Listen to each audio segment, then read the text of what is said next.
पिछली कक्षा में कक्षा 12 के विद्यार्थियों के लिए विषय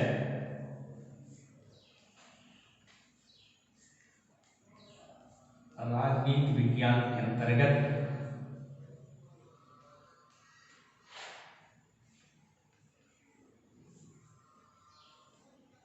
प्रकरण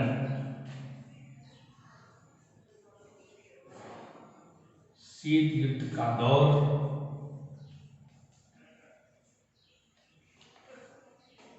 की चर्चा हमने प्रारंभ किया था।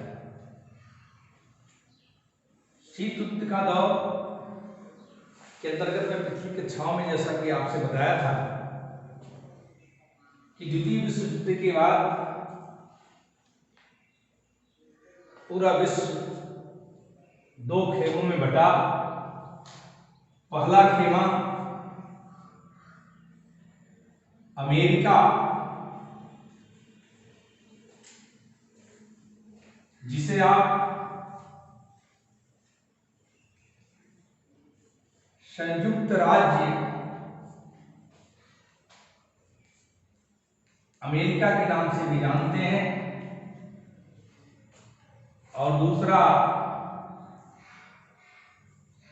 सोवियत संघ,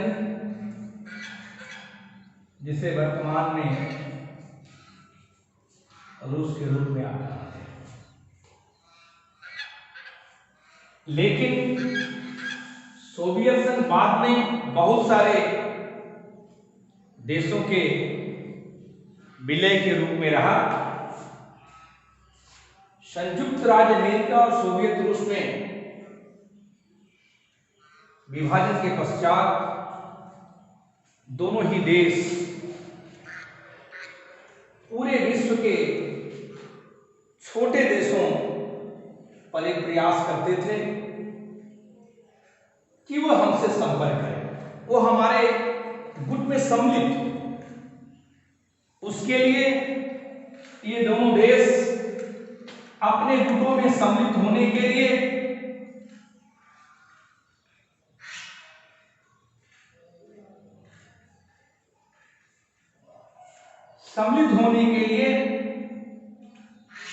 जो सुविधाएं देते थे देशों को, उनको शस्त्र उपलब्ध कराते थे।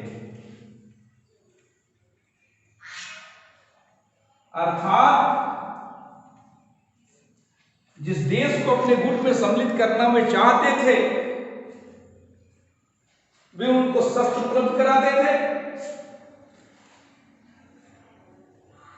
आर्थिक सहायता देते थे,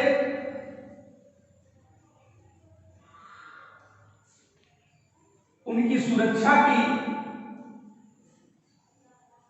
गारंटी देते थे।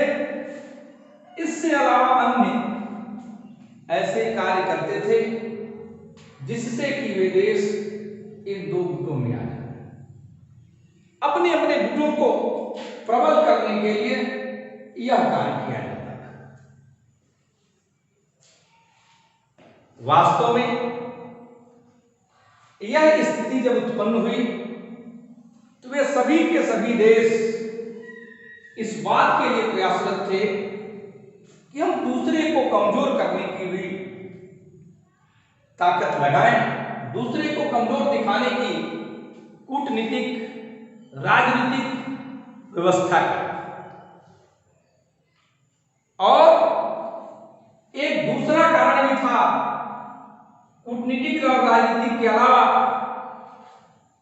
कि ये चाहते थे कि जो हमारा समूह है, जो हमारा गुट है, वह गुट दूसरे गुट से कभी कमजोर न पड़े।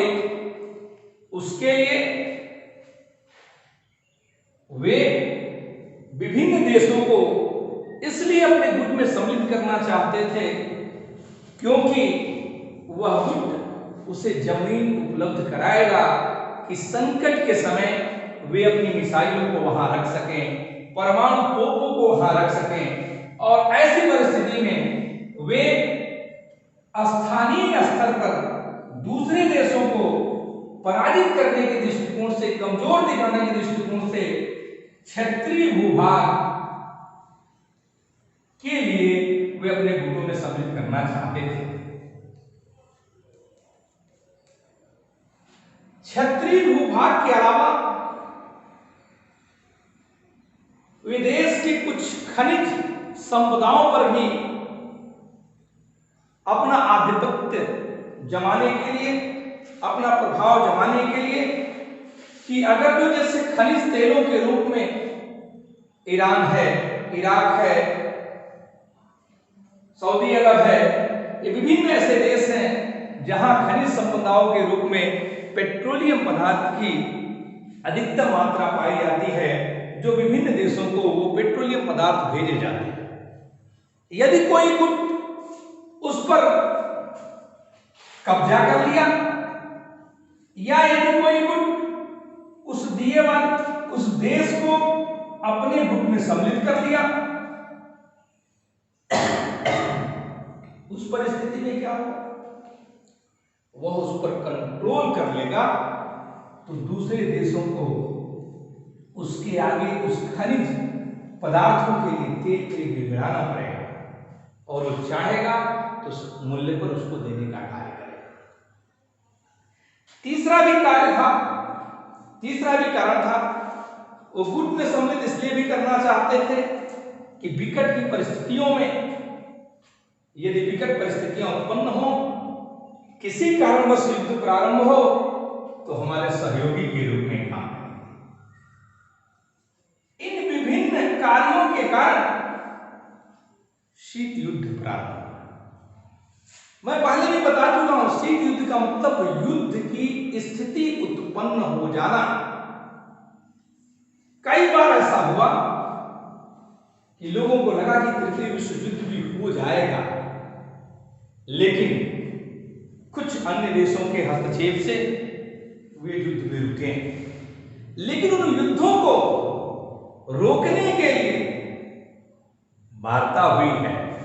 ये जो दो गुट हैं, इन दो गुटों में जब सबसे वर्चस्व की लड़ाई प्रारंभ हुई, तो वास्तविक तौर पर यूरोप को इन्होंने दो भागों में बांटा।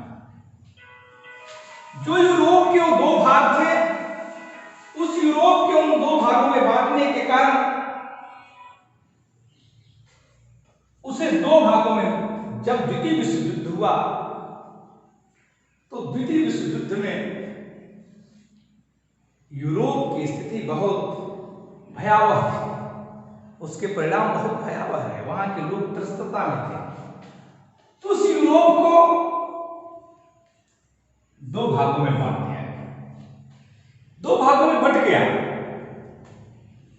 एक था पश्चिमी यूरोप, और एक था पूर्वी यूरोप। पश्चिमी यूरोप जो भाग बटा, वह चला गया अमेरिका के साथ, अर्थात जिसे पश्चिमी गुट के रूप में जाना जाता है, जिसका प्रतिनिधित्व अमेरिका करने लगा।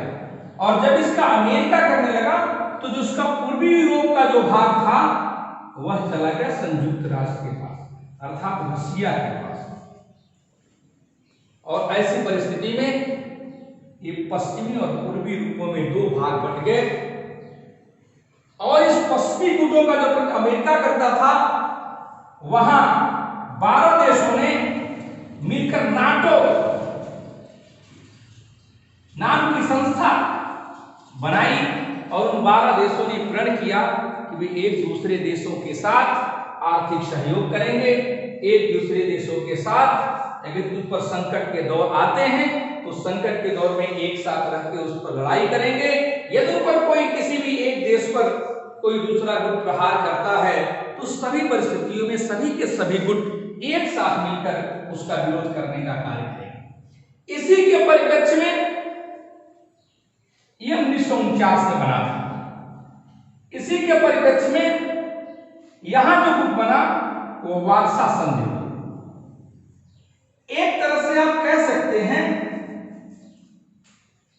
कि नाटो के विरोध में वारसा संधि का निर्माण किया गया। वारसा संधि, वारसा संधि भी बहुत सारे देशों ने, जो पूर्वी यूरोप के देश थे, वे वारसा संधि के अंतर्गत उन लोगों ने एक गुट बनाया कि यदि हमारे गुट के लोगों पर, हमारे गुट के देशों पर किसी दूसरे गुट के द्वारा प्रहार किया जाए, कोई हमला किया जाए, सैनिक आक्रमण किया जाए, तो उन परिस्थितियों में हम एक साथ मिलकर उनका विरोध करेंगे। इन विभिन्न कार्यों के कारण ये व्यवस्था इस रूप में बनी कि यूरोप का पूर्णतः दो तरह से विभाजन, और इसी परिप्रेक्ष्य में एक बर्लिन की दीवार भी बनी, जो उसे पूर्वी और पश्चिमी दो भागों में बांटने का कार्य करती है। बर्लिन की दीवार बड़ी एक महत्वपूर्ण घटना है, बहुत लंबी दीवार, जो इनके यूरोप के पूर्वी और पश्चिमी भागों में बांटने के लिए बनाई गई। वह जो बर्लिन की दीवार थी, वह दो भागों में बांट देती थी। एक तरफ का लंबी दीवार थी, और इस लंबी दीवार में यूरोप के दो भाग हो गए। यूरोप के दो भाग हो गए। यहां से मान लीजिए एक तरफ पूर्वी और पश्चिमी के रूप, पूर्वी, और एक दूसरे तरफ पश्चिमी। इस रूप में बर्लिन की दीवार दो भागों में बांटी, और बांटने के बाद भी चूंकि दोनों गुट, पश्चिमी का जो अमेरिका प्रतिनिधित्व कर रहा था, अगुवाई कर रहा था, दूसरे का जो सोवियत संघ अगुवाई कर रहा था, ये दोनों देश इस बात पर दीवार के बाद भी ये थे कि यह आपका जो पश्चिमी था वह आपकी पूंजीवादी व्यवस्था का समर्थक था, और जो पूर्वी था वह आपका साम्यवादी व्यवस्था का समर्थक था।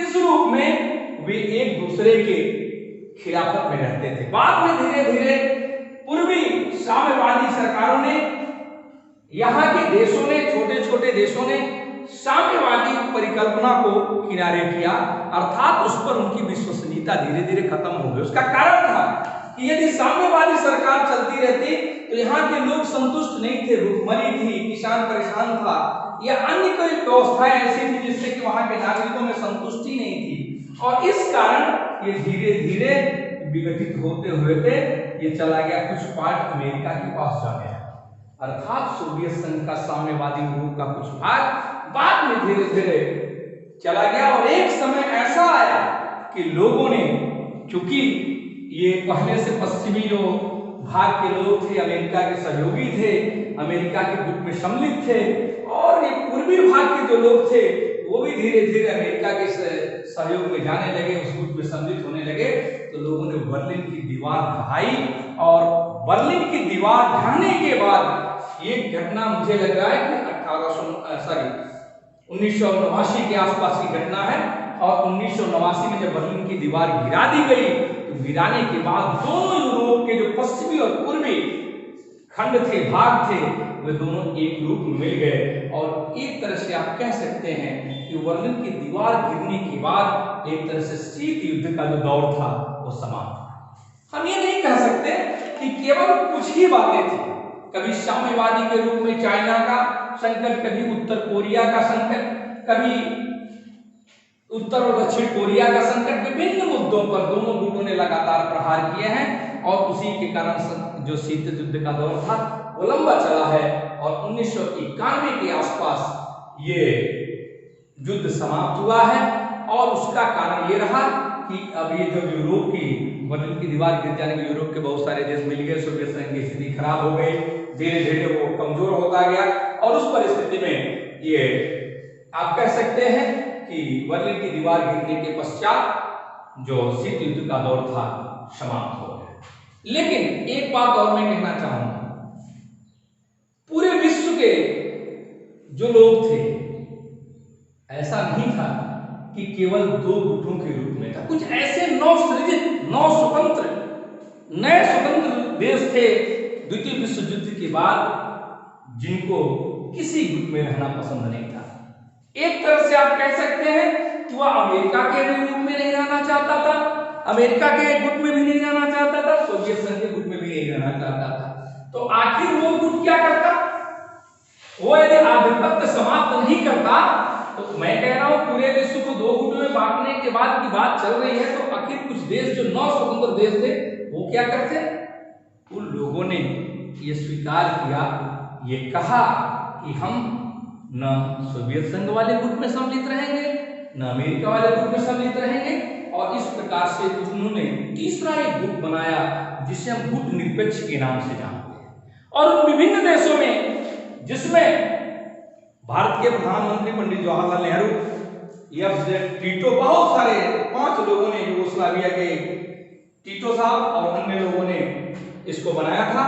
तो ये जो तीसरा गुट था वो गुट निरपेक्ष के रूप में था, और गुट निरपेक्ष जो देश थे ये दोनों गुटों में सम्मिलित नहीं थे, और ये नहीं मानते थे कि हम किसी गुट में सम्मिलित होकर अपना कार्य करना चाहते हैं। ये दोनों गुटों से अपने को स्वतंत्र रखते हुए वो अपने गुट को एक तीसरे गुट के रूप में रखते थे, और तीसरे गुट के बारे में रखते हुए अपना कार्य करते थे। आज बस इतना ही।